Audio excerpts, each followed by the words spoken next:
DB live बड़ी बहस मध्य प्रदेश में आपका स्वागत है। मैं हूं आपके साथ कुलेश्वर पांडे।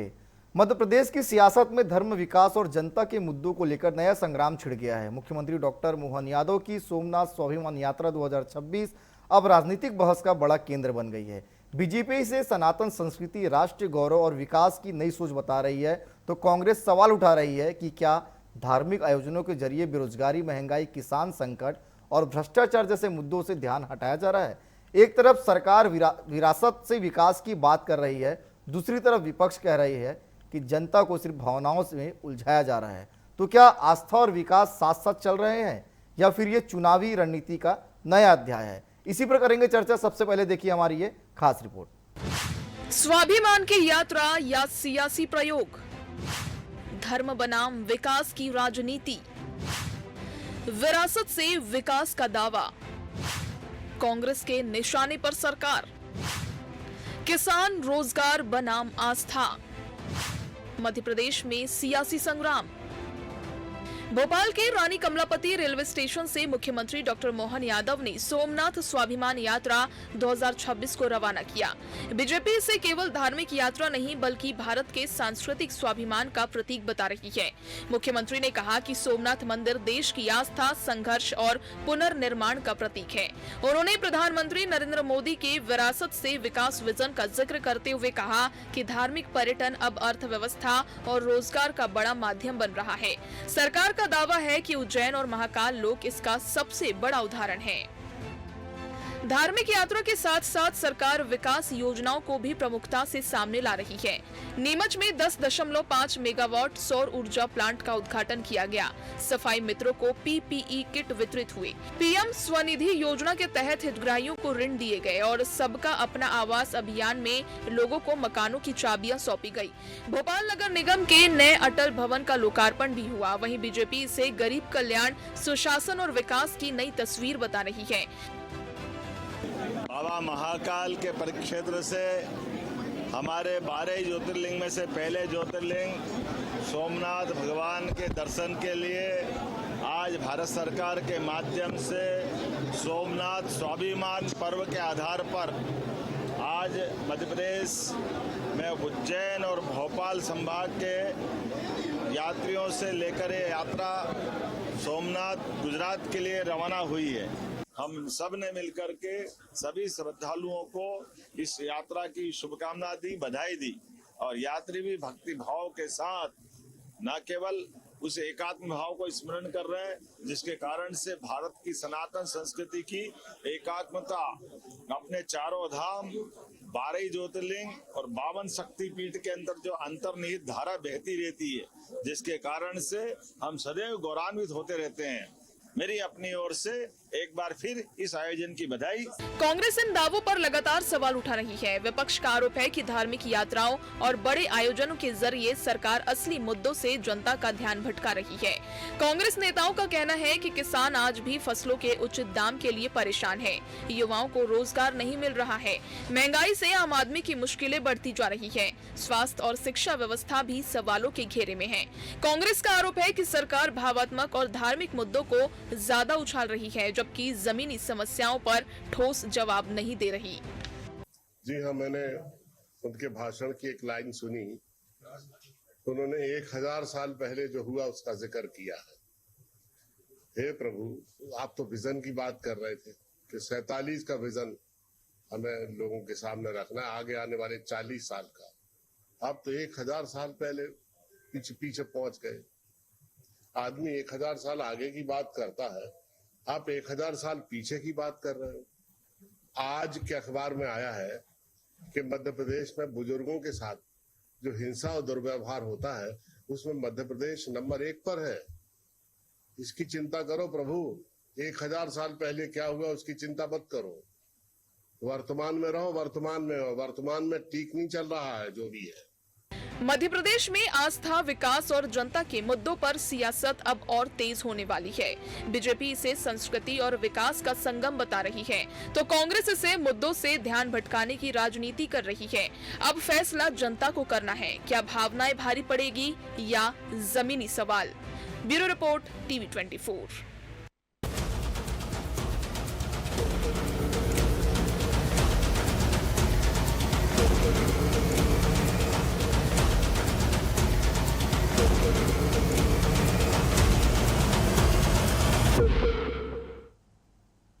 तो बिल्कुल हमारा आज का विषय है स्वाभिमान, संस्कृति और विकास। जिस तरह से मध्य प्रदेश में लगातार मुख्यमंत्री मोहन यादव जो है इस दिशा में काम करें, तो चलिए सीधे हम इस विषय की शुरुआत करते हैं। हमारे साथ तीन बेहद खास मेहमान जुड़ चुके हैं। रिशांक तिवारी जी हैं, बीजेपी के प्रवक्ता हैं, स्वागत करता हूं मैं उनका। उमेश त्रिपाठी जी है, कांग्रेस के प्रवक्ता, उनको भी मैं स्वागत करता हूँ। महंत अनिलानंद जी है हमारे साथ, उनका भी मैं बहुत स्वागत करता हूँ। रिशांक जी, सबसे पहले मेरा सवाल आप ही से है। जिस तरह से कांग्रेस सवाल उठा रही है कि इस तरह के जो यात्रा हो रहे हैं, स्वाभिमान यात्रा, असली मुद्दों से ध्यान भटकाने के लिए सब किया जा रहा है, कितना सही मानते हैं इसे आप? जी से मैं सिरे से खारिज करता हूँ इनकी बात को और इनके आरोप को। देखिए, जब घर में हमारे यहाँ कोई भी शुभ काम होता है तो हम पूजा पाठ तो करते हैं और घर में भी मंदिर बनाते हैं, तो घर में भी मंदिर नहीं बनाना चाहिए। कांग्रेस हमेशा से हमारी संस्कृति पर आरोप लगाती आई है, हमारे लोगों पार्टी पर आरोप लगाती आई है कि हमारी संस्कृति पर हमेशा सवाल उठाती आई है। तो मेरा ये कहना है कि जब हमारी संस्कृति को हम प्रिजर्व करके रखेंगे, हमारी संस्कृति हमारे साथ होगी, तब तो हमारी जड़ें मजबूत होगी और हम आगे बढ़ेंगे। जी जी, उमेश जी, क्या कांग्रेस धार्मिक यात्राओं के खिलाफ है? कांग्रेस धार्मिक यात्राओं के खिलाफ नहीं है, लेकिन कांग्रेस वास्तविक सनातन धर्म का पालन करती है। वो पाखंडियों के साथ नहीं है। सनातन धर्म का जो मूल उद्देश्य है और जो मूल वाक्य है, उसके अनुसार कांग्रेस पार्टी अपना आचरण रखती है। वो सड़क पे दिखावा, ढिंढोरा पीटना ये आध्यात्मिक कार्य नहीं है। आध्यात्मिक कार्य में जो आपकी आत्मा है, उसके उत्थान के लिए, उसकी शुद्धता के लिए, अध्यात्म जो है दो शब्दों से बना, अधि और आत्म। आत्मा की अधिकता को अध्यात्म कहते हैं। आध्यात्मिक व्यक्ति फिर महात्मा बनता, महात्मा से फिर परमात्मा होता है। लेकिन ये जो पब्लिकली सड़क पे रिलीजन ऑन स्ट्रीट दिखाना चाहती है भारतीय जनता पार्टी, कांग्रेस पार्टी उसके खिलाफ है। हम सभी धार्मिक हैं, धार्मिक निजी विषय है। आपके घर में आप मंदिर होना चाहिए, आप उसका आचरण करें, नित्य संध्या आरती प्रातः वंदना करें, अच्छी बात है, कोई उसमें बुराई नहीं। हर व्यक्ति को इसकी आजादी है। लेकिन धर्म को सड़क पर आयोजित करके दिखाना, उसको ढिंढोरा पीटना, तो ये तो सनातन धर्म के खिलाफ बात है। जी ठीक है। महंत जी, क्या धर्म अब जो है राजनीति का हिस्सा बन गया है? क्योंकि कई तरह के सवाल जो है इस पर आते हैं सामने, हमने भी देखा है। आप कैसे देखते हैं इसे? नहीं, यहाँ तो राजनीति की कोई बात ही नहीं है धर्म में। देखिए, जब भी आज तक के पुराने राजा महाराजों के, और आप लाखों वर्ष पुराने आप वो निकाल के देखिए कि जो राजनीति धर्म से चलती थी वो राजनीति सफल होती थी। लेकिन धर्म में राजनीति का कोई अर्थ नहीं होता है, राजनीति धर्म से चल सकती है। मेरा ये है कि आज जिस प्रकार से सोमनाथ जी के लिए, बाबा सोमनाथ के लिए 1100 यात्री हमारे भोपाल से गए, तो उसमें दिक्कत क्या आ रही किसी को? भाई बहुत अच्छी बात है, ले जाना चाहिए, सरकार बहुत अच्छा काम कर रही है। कि जो सोमनाथ मंदिर आज से 10वीं शताब्दी में पूरा मंदिर तहस नहस कर दिया और पूरा लूट के, पूरा सोना लूट के यहाँ से दूसरे देश भेज दिया गया हो मोहम्मद गौरी के दौर, उसके बाद कई बार अटैक हुए, और जब 1950 के बाद सरदार वल्लभ भाई पटेल जी के द्वारा और अब मोदी जी के द्वारा उसका जीर्णोद्धार कराकर और लोगों की यात्राएं इस प्रकार से शुरू की गई, तो उसमें तो सभी का फायदा है भाई। सरकार का भी फायदा है, जनता का भी फायदा है, वहां जो लोग रह रहे हैं उनका भी फायदा है। क्योंकि जब लोग जाएंगे तो वहां जीडीपी बढ़ेगी, वहां रोजगार के साधन बढ़ेंगे, उसमें बुराई क्या है? और धर्म की यात्राएं तो कराते रहना चाहिए, इसमें धर्म को रोड पे लाने की कौन सी बात हो गई? तो धार्मिक यात्राएं आज से थोड़ी चली आ रही हैं, ये तो वर्षों पुरानी चली आ रही हैं। जी ठीक है। रिशांक जी, कांग्रेस पार्टी को धार्मिक यात्राओं से कोई कुरेज नहीं है, ना ही धर्म से, ना सनातन से कोई कुरेज है। कांग्रेस पार्टी यही मानना है कि भारतीय जनता पार्टी जो है एक पाखंड की तरह काम करती है, दिखावा करती है। मैं उनसे पूछना चाहता हूँ कि जब आपको धार्मिक यात्राओं से कोई परहेज नहीं है, धार्मिक यात्राओं का प्रचार प्रसार करने से कोई परहेज नहीं है, तो अगर इतने सारे लोगों पर भारतीय जनता पार्टी, हमारे मुख्यमंत्री, उन्हें हम इस धार्मिक यात्रा पर भेज रहे हैं, तो फिर आपत्ति किस बात? आखिरकार आदमी जहाँ वहां जाएंगे, लोग वहां जाएंगे तो जाकर के उन्हें सद्बुद्धि ही मिल रही है, हमारी संस्कृति, सनातन संस्कृति को बढ़ावा मिल रहा है। अब आप देखिए, मध्य प्रदेश में महाकाल लोक बनाया गया, तो कितने लोगों को जो वहां की, जो महाकाल लोक के इर्द गिर्द जितने भी उज्जैन की जो अर्थव्यवस्था है कितनी मजबूत हुई। वहां के ठेले वालों को, रेडी वालों को, खाने वालों को, होटलों को, सभी को व्यापार मिला। लोग यहाँ से जाते हैं, अपनी श्रद्धा का केंद्र उज्जैन महाकाल बाबा के यहाँ जाते हैं, तो वहां के जितने भी इर्द गिर्द जितने भी व्यापारी हैं, व्यवसायी हैं, उन सभी को लाभ मिलता है उसका। तो और अगर पार्टी यहाँ से उन लोगों को, जितने भी श्रद्धालु हैं, 1100 श्रद्धालुओं को आज 21 नदियों का जल लेकर के, कलश में जल लेकर के बाबा सोमनाथ के यहाँ भेज रही है, जो कि द्वादश ज्योतिर्लिंग में सबसे महत्वपूर्ण पहला हमारा ज्योतिर्लिंग माना जाता है, वहां अगर वो यात्रा के लिए भेज रही है तो कहीं ना कहीं एक हमारी संस्कृति से जोड़ने का काम कर रही है, एकात्म भाव है। ठीक है, चलिए उमेश जी, आप कुछ बोलना चाह रहे थे, अपनी बात पूरी कर लीजिए। देखिए, मेरा कहना है धर्म और उसका आडंबर दोनों में बड़ा फर्क है। जो असली धार्मिक व्यक्ति होता है वो अपने धर्म का दिखावा नहीं करता है। और सनातन धर्म में, मैं बहुत ज्यादा समय नहीं लूंगा, इन सब के बारे में नियम बने हैं कि पूजा कहाँ होनी चाहिए। प्लेटफॉर्म पे और सड़कों पे पूजा नहीं होती है। पूजा जो है एक वास्तु के अनुसार बने मंदिर में, जिसमें विधि अनुसार प्राण प्रतिष्ठा हुई हो, जिसमें विधि अनुसार स्थापित पुजारी हो, जिनको समय काल का ज्ञान हो, पंचांग का ज्ञान हो, उस हिसाब से पूजा की जाती है। देखिए, आप सड़कों पे स्पीकर लगा के, चुंगा लगा के, डीजे लगा के और जूता पहन के पूजा करें तो ये सनातन धर्म का अपमान है। मेरा तो साफ मानना है कि मेरे भारतीय जनता पार्टी के प्रवक्ता, देखिए मैं भी एक सनातनी हूँ, एक ब्राह्मण हूँ, इस प्रकार से देवी और शक्तियों का अपमान ना करें। और आप जब भी इसमें उदाहरण फॉलो करना चाहें, आप साउथ के मंदिरों में जब उनकी परिक्रमा की यात्रा होती है, आप देखें सारे लोग नंगे पैर, अपने जो उनकी सांस्कृतिक वस्त्र है वो पहने हुए, आगे गंगा जल, नदियों का जल छिड़कते हुए और बिना किसी स्पीकर के छोटे मोटे वाद्य यंत्र, ढोल मजीरा आदि बजाते हुए गाते हुए चलते हैं, तो उनकी यात्रा होती है।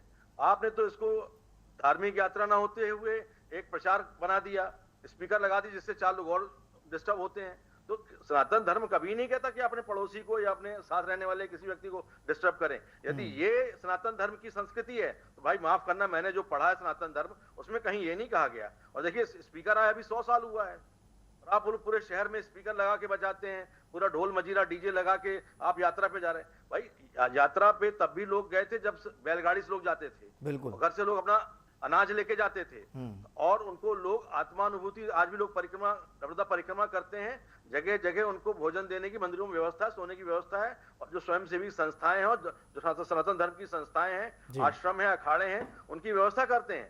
लेकिन आपने एक ट्रेन को दिखा दिया, आप धर्म का कॉमर्शलाइजेशन कर रहे हैं। ठीक है, मतलब प्रचार कर रहे हैं। ठीक है, चलिए, बहुत से लोग आए, धर्म इसलिए है कि आप अपनी आत्मा की शुद्धि करें, सनातन के सिद्धांतों को माने। चलिए रिसांग जी, आप अपनी बात करिए, फिर मैं महंत जी के पास जाऊंगा। सॉरी जी, रिसांग जी, आप अपनी बात पूरी कर लीजिए।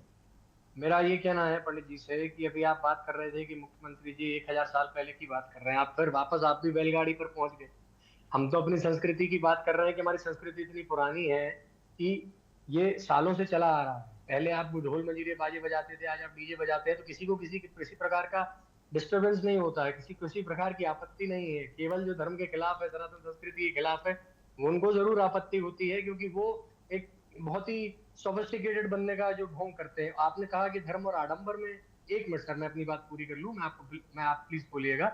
मैं आपसे ये कहना चाहता हूँ कि आपने कहा कि धर्म और संस्कृति में, धर्म और आडंबर में फर्क होता है, तो आडंबर कौन कर रहा है? अगर यहाँ पर कोई एक हंसी खुशी के साथ अगर हम यहाँ श्रद्धालुओं को, एक भारतीय जनता पार्टी के मुख्यमंत्री और समस्त पदाधिकारी और कार्यकर्ता सब मिलकर के उन्हें हंसी खुशी विदा कर रहे हैं, अगर भेज रहे हैं अगर किसी तीर्थ पे, तो इसमें समस्या क्या है?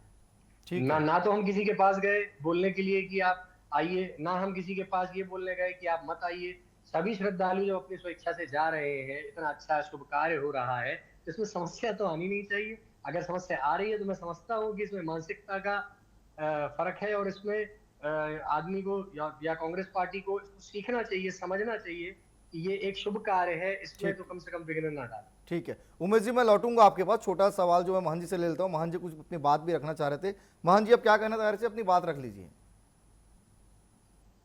नहीं, मेरा पंडित जी महाराज से निवेदन है, उमेश त्रिपाठी जी से कि आप तो सनातन धर्म को 1857 में लेके जाना चाहते हैं कि भाई ये बैलगाड़ी से चले, ढोल मजीरा बजा के चले, लाउड स्पीकर ना बजाएं। और जो मस्जिदों में इतने बड़े बड़े, एक मस्जिद में 150 लाउड स्पीकर लगे हैं, उनका क्या करेंगे फिर आप ये बताइए। अगर हम लाउड स्पीकर बजा के ध्वनि प्रदूषण पैदा कर रहे हैं, सनातन धर्म की संस्कृति के अधिक लोगों के कानों तक अगर भेज रहे हैं, तो जो मस्जिदों में लाउड स्पीकर लगे भैया पहले उनको उतरवा दीजिए। अगर इतने राष्ट्रवाद जाग रहा है, अगर सनातन संस्कृति से, देखिए जब रेलवे स्टेशन में भी था उस पूजन में, मैं लेट पहुंचा वहां, लेकिन मैं भी गया था। भाई जब उसको किसी भी चीज का हम अगर बारात लेके जाते हैं तो त्रिपाठी जी आप बताइए, बारात के बीच में हम लोग पूजन करते हैं कि नहीं करते? जहां दूल्हे का वो विश्राम होता है उसके बाद जब उठाते तो आरती करते हैं कि नहीं करते? तो वो फिर आप कहेंगे कि भैया बीच रोड पे आपको आरती पूजा नहीं करना चाहिए।